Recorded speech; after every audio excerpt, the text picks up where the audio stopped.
بسم اللہ الرحمن الرحیم۔ السلام علیکم معزز طلبہ کرام، آپ سب کیسے ہیں؟ آج ہم نور الانوار کے سبق نمبر 231 کو پڑھیں گے۔ آج کے ہمارے سبق کا عنوان ہے مجمل کا بیان۔ آج کے سبق میں ہم مجمل کی تعریف پڑھیں گے اور اس تعریف کے اندر موجود فوائد کی قیود کے فوائد بھی ہم پڑھیں گے اور اس کو ہم اچھی طرح دیکھتے ہیں، بالخصوص مجمل میں اجمال کیسے دور ہو سکتا ہے اور یہاں کتنی طلب کی ضرورت پڑتی ہے، اس حوالے سے بھی ہم کلام کریں گے۔ تو آئیے سب سے پہلے ہم آج کے سبق کی عبارت اس کا ترجمہ کرتے ہیں، اس کے بعد پھر سبق کی وضاحت کی طرف بڑھتے ہیں۔ مصنف علیہ رحمہ لکھتے ہیں وَأَمَّا الْمُجْمَلُ فَمَا ازْدَحَمَتْ فِيهِ الْمَعَانِي وَاشْتَبَهَ الْمُرَادُ بِهِ اشْتِبَاهًا لَا يُدْرَكُ بِنَفْسِ الْعِبَارَةِ بَلْ بِالرُّجُوعِ إِلَى الاستفسار ثم الطلب ثم التأمل۔ اور بہرحال مجمل تو پس جس میں معانی کا ازدحام ہو جائے اور مراد مشتبہ ہو جائے، ایسا ہی مشتبہ ہو کہ اس کو نفس عبارت سے نہ سمجھا جائے بلکہ استفسار کی طرف رجوع کرنے سے سمجھ آئے، اور استفسار کے بعد پھر طلب بھی کرنا پڑے، پھر تامل بھی کرنا پڑے۔ ازدحام المعانی عبارت عن اجتماعها على اللفظ من غیر رجحان لأحدها۔ اور معانی کے ازدحام سے مراد کیا ہے؟ وہ ایک لفظ پر بغیر کسی معنی کے ترجیح کو بیان کیے مختلف معانی کا جمع ہو جانا۔ اور کما اذا انسد باب الترجیح فی المشترک، جیسا کہ جب ترجیح کا باب مشترک کی تعریف میں یا مشترک کے اندر جب ترجیح کا باب بند ہو جائے، اور یکون باعتبار غرابت اللفظ، یا پھر لفظ کے غریب ہونے کے اعتبار سے یہ ازدحام پیدا ہو جائے، کہ لفظ الہلوع المذکور فی قولہ تعالی ان الانسان خلق ہلوعا، یا جیسا کہ لفظ ہلوع جو اللہ کے فرمان میں مذکور ہے کہ بے شک انسان کو ہلوع پیدا کیا گیا۔ اب اس کے بعد لکھیں ان الانسان خلق ہلوعا اذا مسہ الشر جزوعا واذا مسہ الخیر منوعا فانہ قبل بیانی، یہ آگے جو آیات ہیں اذا مسہ الشر جزوعا واذا مسہ الخیر منوعا، ان کے بیان سے پہلے کانا مجملا، ہلوعا یہ مجمل تھا، لم یعلم مرادہ اصلا، اس کی مراد بالکل بھی معلوم نہیں تھی، فبینہ بقولہ تعالی اذا مسہ الشر جزوعا واذا مسہ الخیر منوعا۔ تو بس اللہ تبارک و تعالی نے اپنی اس مراد کو بیان فرمایا اپنے ان فرامین سے، اذا مسہ الشر جزوعا سے اور واذا مسہ الخیر منوعا سے۔ فہو جنس شامل للمشترک والخفی والمشکل، بس یہ جو مصنف کا قول اوپر سب سے پہلا تھا نا ماتن کا کہ فما ازدحمت فیہ، تو یہ جو ازدحمت ہے فرماتے ہیں کہ یہ بمنزلہ جنس کے ہے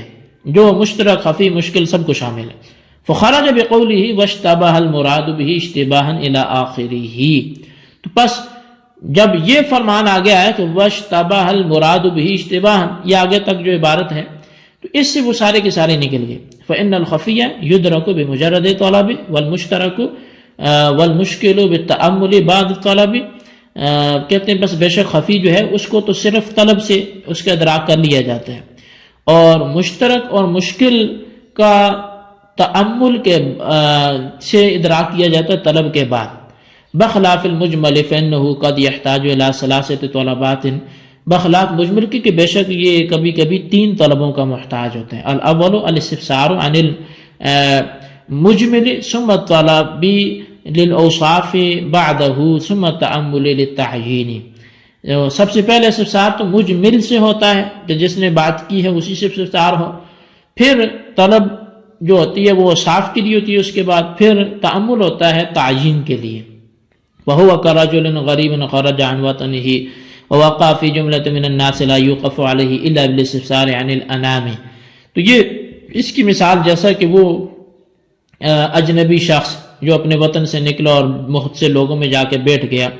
تو اب اس پر اطلاع نہیں پی جا سکتی مگر وہ استفسار کے ساتھ لوگوں سے. ففیہ زیادۃ خفاء علی المشکل، تو مشکل پر اس مشکل کی بنسبت یہاں مجمل میں زیادہ خفا ہوتا ہے. فیقابل المفسر الذی فیہ زیادۃ ظہور علی النص، پس یہ اس مفسر کا مقابل ہوگا جس میں نص کی بنسبت زیادہ ظہور ہوتا ہے. ثم لما علم المجمل بعد ثلاث طلبات خرج منه المتشابه لأنه لا يجوز طلبه ولا تعلم حقيقته بأي طلب كان. فرماتے پھر جب 3 طلبوں کے بعد مجمل معلوم ہو گیا تو اس سے متشابہ نکل گئے، اس لیے کہ متشابہ کا طلب کرنا جائز نہیں ہے اور اس کی حقیقت کسی بھی طلب سے معلوم نہیں ہو سکتی. جی طلبہ کرام، یہ ہمارے آج کے سبق کی عبارت ترجمہ تھا، آپ نے سماعت کی. آئیے اب اس کی وضاحت کی طرف بڑھتے ہیں. مجمل اجمل الامر سے ماخوذ ہے اور اس کے جو معنی ہے وہ معاملہ کو مبہم کر دینا ہے. مصنف منار کے مطابق مجمل کی تعریف یہ ہے کہ مجمل وہ کلام ہے جس میں بہت سے معانی کا ازدحام ہو، یعنی بہت سے معنی جمع ہو، اور اس ازدحام کی وجہ سے متکلم کی مراد اس طرح مشتبہ ہو کہ نفس عبارت سے معلوم نہ ہو سکتی ہو. بلکہ پہلے متکلم سے دریافت کرنا پڑے، پھر طلب اور تعامل کرنا پڑے، پھر جا کے کہیں وہ معلوم ہو. شارح فرماتے ہیں کہ ازدحام معانی کا مطلب یہ ہے کہ ایک لفظ میں وضع کے اعتبار سے بہت سے معانی اس طور پر جمع ہوں کہ ان میں سے ایک معنی دوسرے معنی پر راجع نہ ہو. حاصل یہ کہ ازدحام معنی مجمل کی حقیقت میں داخل ہے، مگر یہ ازدحام کبھی تو حقیقتاً ہوتا ہے، جیسے ایک لفظ متعدد معنی کے درمیان مشترک ہو اور اس مشترک میں ترجیح کا دروازہ بند ہو گیا ہو. اور یہ ازدحام کبھی تقدیراً بھی ہوتا ہے، جیسے لفظ غریب، مثلا حلوع، یہ ایک لفظ ہے کہ یہ لفظ عقلاً بہت سے معانی کا احتمال رکھتا ہے، بس معنی کثیرہ کا احتمال رکھنے کی وجہ سے گویا اس میں معانی کا ازدحام ہو گیا. اس آیت میں لفظ حلو باری تعالیٰ کے بیان سے پہلے مجمل تھا،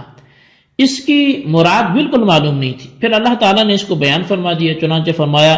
کہ حلو کا مطلب یہ ہے کہ جب اس کو ضرر لاحق ہوتا ہے تو وہ بے قرار ہو جاتا ہے، اور جب اس کو بھلائی پہنچتی ہے